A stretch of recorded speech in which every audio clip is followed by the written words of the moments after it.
Nah, saya awali dari quotes ini.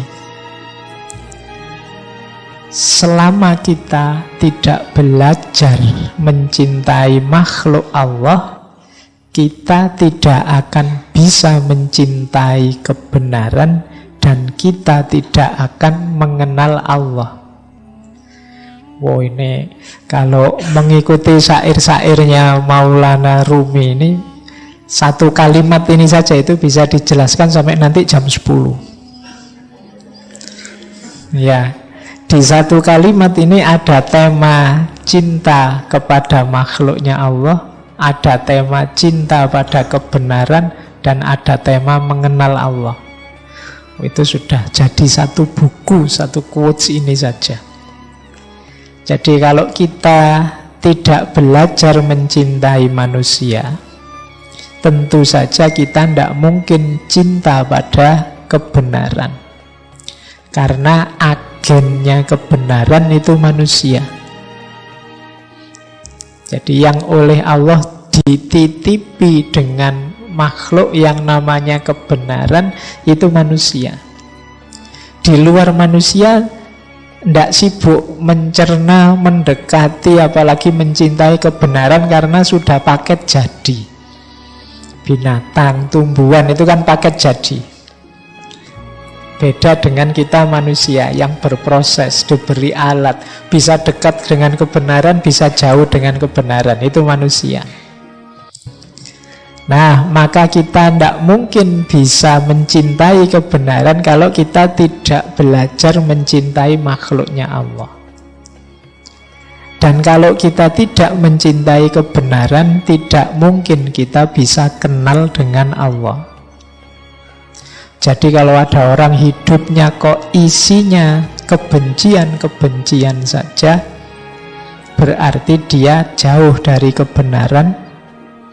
Kalau jauh dari kebenaran berarti sulit dari mengenal Allah. Nah, ini kalimatnya Maulana Rumi. Berarti apa?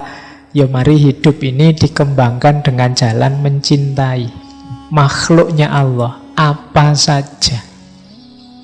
Jangankan yang manusia, yang bukan manusia pun ya hendaknya kita cintai dalam konteks mereka juga makhluknya Allah.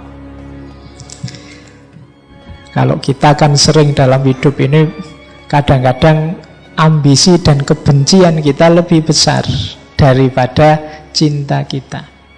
Pak, kalau ada kejahatan, kalau ada keburukan, kalau ada apalah kemaksiatan dan lain sebagainya, apa harus kita cintai, Pak? Iya. Tapi yang dicintai bukan kok, Pak, saya cinta kejahatannya. Jadi orang baik, orang buruk kita cintai. Cara kita mengekspresikan cinta tentu saja beda pada orang baik dan pada orang buruk. Kalau pada orang baik kita dukung, kalau pada orang buruk kita tuntun, kita nasihati. Kan begitu. Kita karena peduli pada orang yang kita cintai, kalau dia melakukan keburukan, ya kita dekati, kita nasihati. Jadi dalam hidup ini harusnya tidak ada ruang untuk kebencian. Kalau kita memberi ruang untuk kebencian, kita sebenarnya sedang nabrak kebenaran. Karena betapapun yang terjadi, yang kelihatan, yang ada, itu kan sebenarnya kalau memang benar terjadi berarti ketetapannya Allah. Kalau itu ketetapannya Allah, kita membenci fenomena, kita membenci fakta, kita membenci kenyataan, itu kalau pakai kalimatnya bahasa Indonesia kan berarti sama dengan membenci ketetapannya Allah. Jadi mari kita cintai apa saja, tentu saja dengan cara mencintai yang tidak seragam dan tidak sama.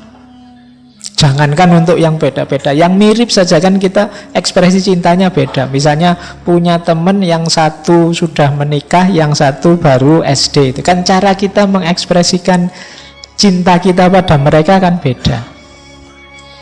Kalau yang masih SD mungkin dibelikan mainan, mobil remote, itu senengnya luar biasa. Kalau sudah menikah, kalau dibeliin mobil remote kan mereka rasanya sudah tua, sudah punya istri kok dibeliin mobil remote. Nah kalau untuk anak SD cocok. Jadi ekspresinya beda-beda. Sama nanti dengan orang baik, orang buruk.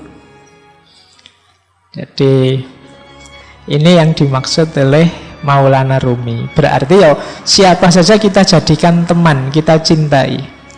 Bahkan tidak hanya manusia, semua makhluknya. Kalau kemarin kita belajar etika lingkungan itu, keluarga kita kan tidak hanya yang manusia, bahkan tidak hanya makhluk hidup. Makhluk tidak hidup pun yang jenisnya abiotik juga harus kita cintai. Jadi dasarnya persahabatan, pertemanan kita dengan semua makhluknya Allah itu ya kebenaran dan cinta. Yang kebenaran dan cinta itu muaranya nanti adalah pengenalan kita pada Allah. Jadi persahabatan kita nanti hakikatnya adalah jalan kita untuk lebih dekat mengenal Allah.